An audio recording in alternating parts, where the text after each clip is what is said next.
इसमें हम लोग संस्कृत के महत्वपूर्ण प्रश्नों को देखने वाले हैं। तो पहला प्रश्न है, कुल कितने संस्कार है? ऑप्शन है 16, 12, 14 या फिर 6। तो इसके जो राइट आंसर हो जाएंगे, ऑप्शन नंबर ए सही है, 16।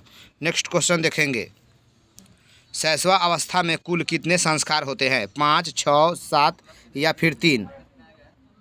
तो इसका जो राइट आंसर हो जाएगा, बी नंबर ऑप्शन सही है, 6। इसको इंग्लिश में जो है सट बोलेंगे, यानी सॉरी इंग्लिश कह रहे हैं, संस्कृत में क्या बोलेंगे? सट। तो शैशवावस्था में जो है 6 संस्कार होते हैं। जन्म से पहले 3 संस्कार, शिक्षा अवस्था में 5 संस्कार, गृहस्थ में 1 संस्कार, मरने के बाद 1 संस्कार और शैशवावस्था में 6 संस्कार। इस प्रकार से आपके 16 संस्कार, कुल 16 संस्कार जो है हो जाएंगे। नेक्स्ट क्वेश्चन देख लेंगे, शिक्षा अवस्था में कुल कितने संस्कार होते हैं? 5, 6, 7 या फिर 3। तो इसका जो राइट आंसर हो जाएगा, ए नंबर ऑप्शन सही है। शिक्षा अवस्था में 5 संस्कारों का जो है पालन करना पड़ता है। नेक्स्ट क्वेश्चन देखिएगा, जन्म से पहले कितने संस्कार होते हैं? ऑप्शन आपके सामने है और बताइए। तो देखिएगा, इसका जो राइट आंसर हो जाएगा, डी नंबर ऑप्शन सही है, 3। यानी जन्म से पहले जो है 3 संस्कारों का पालन करना पड़ता है। नेक्स्ट क्वेश्चन देखेंगे, अपनी उन्नति चाहने वालों को कितने दोषों को त्याग कर देना चाहिए? 5, 6, 7 या फिर 3। तो इसका जो राइट आंसर होगा, बी नंबर ऑप्शन सही होगा, 6 दोषों को छोड़ देना चाहिए। नेक्स्ट क्वेश्चन देखिएगा, नरक के कितने द्वार है? 5, 6, 7 या फिर 3। तो इसके जो राइट आंसर हो जाएंगे, डी नंबर ऑप्शन सही होंगे, 3। नेक्स्ट क्वेश्चन देख लेंगे, मंगलम पाठ में कुल कितने मंत्र है? 5, 6, 7 या फिर 3। तो इसका जो राइट आंसर हो जाएगा, ए नंबर ऑप्शन सही है, 5। मंगलम पाठ में 5 मंत्रों की चर्चा है, यानी श्लोकों की चर्चा है, और इसमें 4 उपनिषद का जो है उल्लेख किया गया है। नेक्स्ट क्वेश्चन देखेंगे, वास्तविक आलसियों की संख्या कितनी थी? 5, 6, 7 या फिर 4। तो इसका जो राइट आंसर हो जाएगा, डी नंबर ऑप्शन सही होगा, 4। नेक्स्ट क्वेश्चन देख लेंगे, अलस ताला में आग लगने पर कितने लोग नहीं भागे? तो जो वास्तविक आलसी थे वो नहीं भागे थे, अतः इनकी संख्या कितनी थी?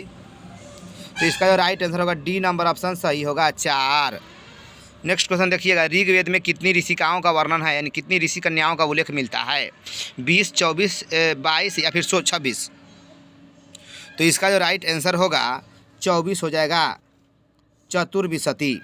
तो ऋग्वेद में जो है 24 ऋषि कन्याओं का उल्लेख मिलता है, जिसे संस्कृत में चतुर्विशति बोलते हैं, और अथर्ववेद में जो है 5 ऋषि कन्या का वर्णन मिलता है। नेक्स्ट क्वेश्चन देख लेंगे, अथर्ववेद में कितनी महिलाओं का, ऋषिकाओं का वर्णन मिलता है? तो ऑप्शन आपके सामने है, आंसर क्या हो जाएगा? पंच, यानी 5। तो ध्यान रखिएगा, यहाँ से अथर्ववेद में कहेगा तो आप क्या कहिएगा? 5 ऋषि कन्याओं का जो है उल्लेख मिलता है, जबकि ऋग्वेद कहेगा तो 24, यानी संस्कृत में चतुर्विशति। ऋग्वेद में 24, अथर्ववेद में 5। नेक्स्ट क्वेश्चन देखिए, भारत महिमा पाठ में कुल कितने श्लोकों की चर्चा है? 7, 9, 24 या फिर 5। तो इसका जो राइट आंसर हो जाएगा, डी नंबर ऑप्शन सही है, भारत महिमा पाठ में 5 श्लोक यानी मंत्र की चर्चा है। नेक्स्ट क्वेश्चन देखिएगा, और भारत महिमा पाठ में जो है प्रथम श्लोक विष्णु पुराण से लिया गया है, जबकि दूसरा श्लोक भागवत पुराण से लिया गया है, याद रखिएगा, और उसके बाद जो है आधुनिक है।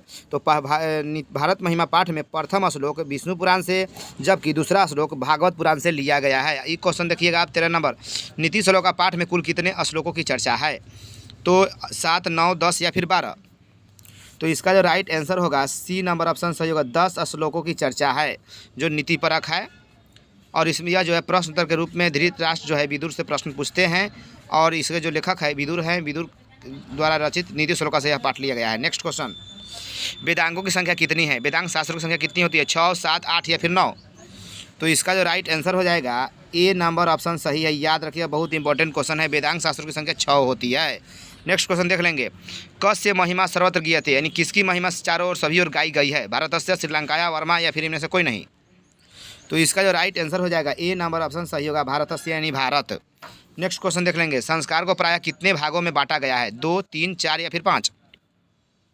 तो इसका जो राइट आंसर हो जाएगा, डी नंबर ऑप्शन सही हो जाएगा, संस्कार को प्रायः 5 भागों में बांटा गया है। नेक्स्ट प्रश्न देख लेंगे, इंडिका के लेखक कौन है?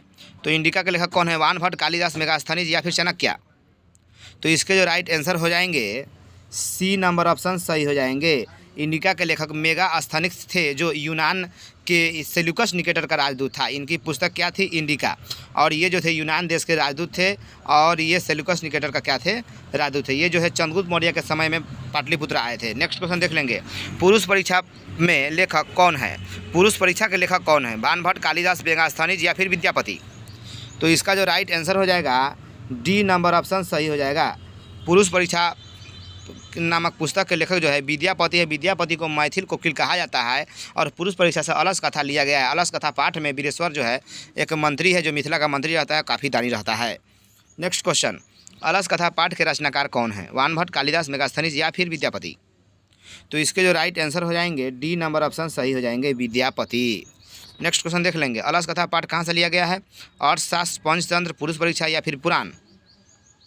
तो इसके जो राइट आंसर हो जाएंगे सी नंबर ऑप्शन सही है, पुरुष परीक्षा, जिसके लेखक कौन है? विद्यापति। विद्यापति को मैथिल कोकिल के नाम से जाना जाता है। नेक्स्ट क्वेश्चन देखिएगा। पटना का इतिहास कितना वर्ष पुराना है? 1500 वर्ष, 2000 वर्ष, 2500 वर्ष या फिर 3000 वर्ष? तो इसके जो राइट आंसर हो जाएंगे सी नंबर ऑप्शन सही है, 2500 वर्ष पुराना। नेक्स्ट देखिएगा। किन्हें मैथिल कोकिल कहा जाता है? कालिदास, वाल्मीकि, विद्यापति या फिर वेदव्यास? तो इसके जो राइट आंसर हो जाएंगे मैथिल कोकिल जो है विद्यापति को कहा जाता है। नेक्स्ट देखिएगा। मेगास्थनीज किसके समय में भारत आया था? अशोक, चंद्रगुप्त मौर्य, चंद्रगुप्त द्वितीय या फिर हर्षवर्धन?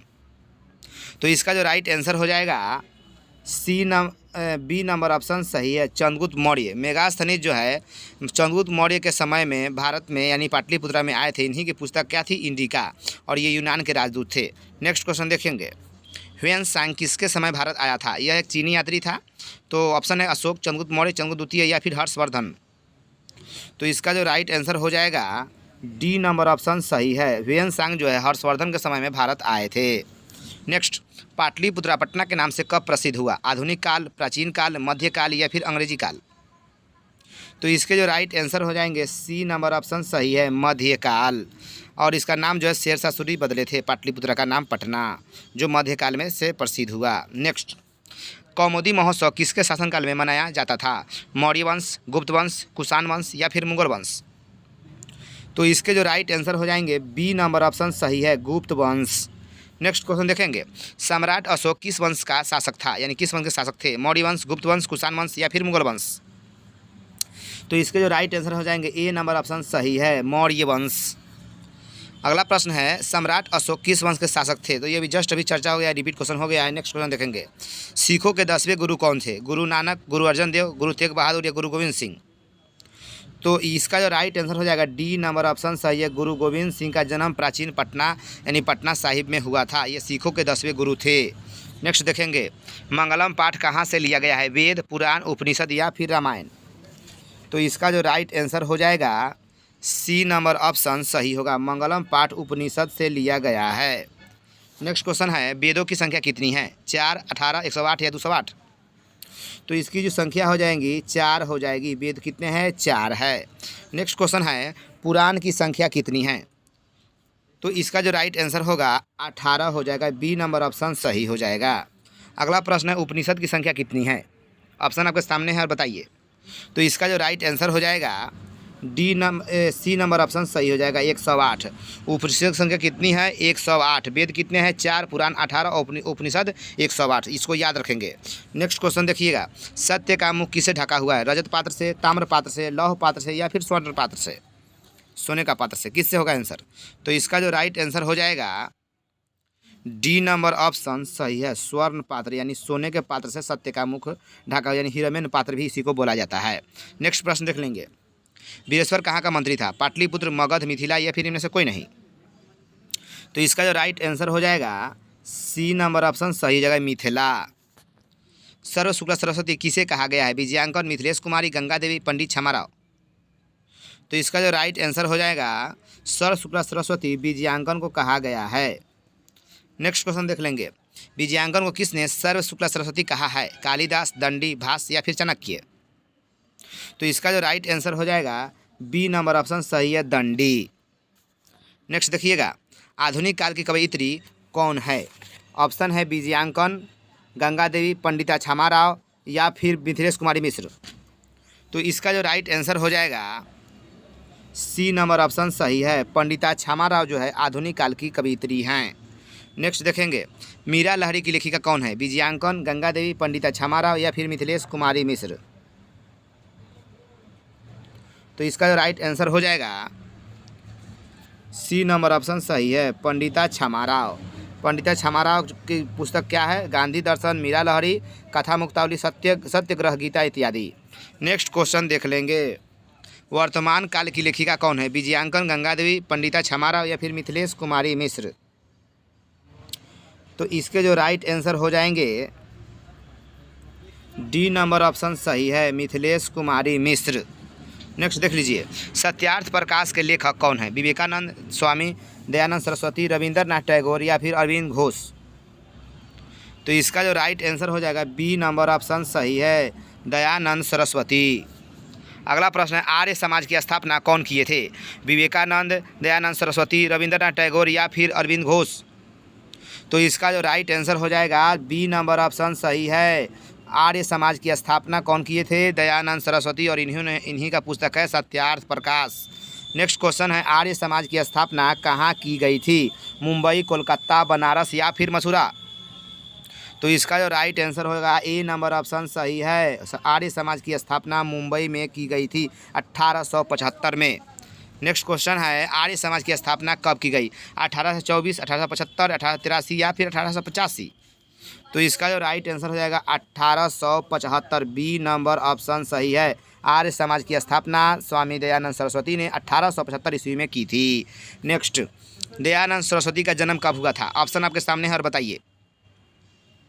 तो इसका जो राइट आंसर हो जाएगा ए नंबर ऑप्शन सही है, 1824 में दयानंद सरस्वती का जन्म हुआ था। कहाँ? गुजरात के टेकरा नामक ग्राम में, कहीं टंकारा भी लिखता है। तो याद रखेंगे, दयानंद सरस्वती का जन्म 1824 में गुजरात राज्य के टेकरा नामक गांव में हुआ था। इनके बचपन का नाम मूल शंकर था। इनके बचपन का नाम क्या था? मूल शंकर। आप इसको भी ध्यान रखेंगे। नेक्स्ट देखिएगा, दयानंद सरस्वती की मृत्यु कब हो गई? ऑप्शन आपके सामने है और बताइए। तो इसका जो राइट आंसर होगा सी नंबर ऑप्शन सही है, 1883 में दयानंद सरस्वती की मृत्यु हो गई। नेक्स्ट देख लेंगे, नीति श्लोक का पाठ कहाँ से लिया गया है? विदुर नीति, चाणक्य नीति, पंचतंत्र या फिर अर्थशास्त्र। तो इसके जो राइट आंसर हो जाएंगे ए नंबर ऑप्शन सही है, नीति श्लोक का पाठ विदुर नीति का से संकलित है। नेक्स्ट, कर्णस्य दानवीरता पाठ के रचनाकार कौन है? विदुर, चाणक्य, भास या फिर वाल्मीकि। तो इसके जो राइट आंसर हो जाएंगे सी नंबर ऑप्शन सही है, कर्णस्य दानवीरता, जो नाटक के रूप में है, जिसे लिखे हैं कौन? भास। और इसमें जो कर्ण के दानवीरता के बारे में बताया गया है, और कर्ण के साथ जो है कवच कुंडल रहता है। इसको इंद्र से, यह जो सूर्य पुत्र रहते हैं, इसको जन्म से ही मिला है। और इस पाठ में जो है इंद्र शक्र यानी ब्राह्मण का वेश पकड़ के उससे जो है कवच कुंडल जो है दान स्वरूप मांग लेता है। और इस कहानी में जो है अर्जुन क्या है?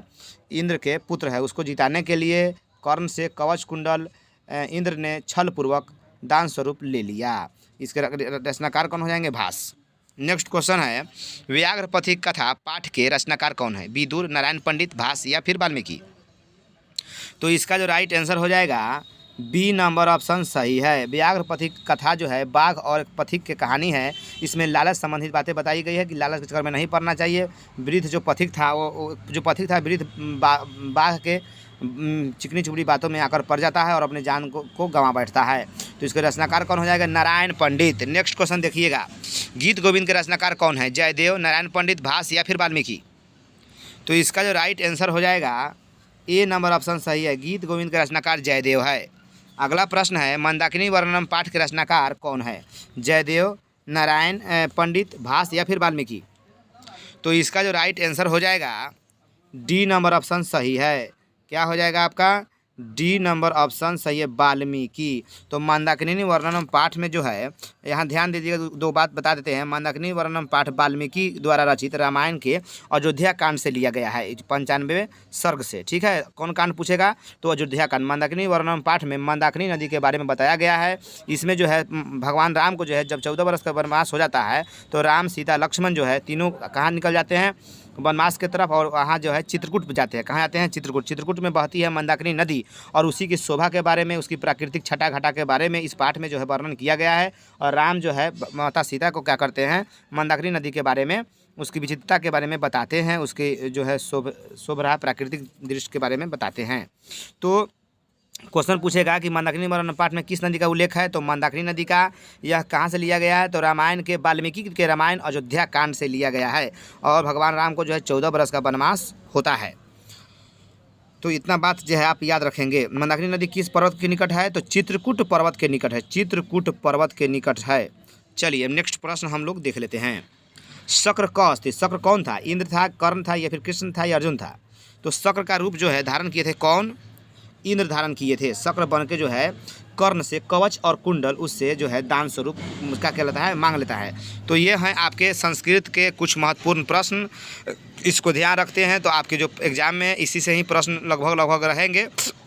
तो आपको जो है इसको देख लेना है। तब तक के लिए धन्यवाद। अब हम लोग मिलेंगे अगले वीडियो में। आप चलिए।